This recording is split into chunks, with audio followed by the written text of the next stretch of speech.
திமுக மற்றும் அதிமுக ஆகிய 2 திராவிட கட்சிகளின் மீதும் சலிப்பில் இருக்கும் வாக்காளர்கள் இம்முறை ஒரு 3வது சான்ஸை நகர்ந்திருப்பதாகவும், அது மேலோட்டமாக தெரியாவிட்டாலும் தேர்தல் முடிவுகளில் மிகப்பெரிய அதிர்வலையை ஏற்படுத்தும் என்பதின் விஜயின் கணக்காக உள்ளது. மேற்கண்ட 3 கட்சிகளின் கணக்கு இப்படி இருந்தாலும், இந்த தேர்தல் முன் எப்போதும் இல்லாத ஒரு சிக்கலான சமன்பாட்டை கொண்டுள்ளது.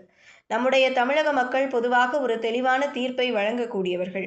அதிலும் இந்த முறை மும்முனை போட்டி நிலவுவதால் வாக்கு சதவீதத்தில் ஏற்படும் மிகச்சிறிய மாற்றம் கூட ஆட்சி அமைப்பதில் பெரும் தாக்கத்தை ஏற்படுத்திவிடும். சுருக்கமாகச் சொன்னால், இளைஞர்களின் வாக்குகள் யாருடைய பக்கம் அதிகம் சாய்ந்துள்ளன என்பதும், தேர்தல் நாளன்று அமைதியாக வந்து வாக்களித்த சைலண்ட் வாக்காளர்கள் யாருக்கு ஆதரவாளராக செயல்பட்டு கொண்டிருக்கிறார்கள் என்பதும் தான் வெற்றியை தீர்மானிக்கும். ஒருவேளை வாக்குகள் சமமாக பிரிந்தால் தமிழகம் இதுவரை பார்த்திராத ஒரு புதிய அரசியல் சூழ்நிலைக்கு தள்ளப்படவும் வாய்ப்புள்ளது.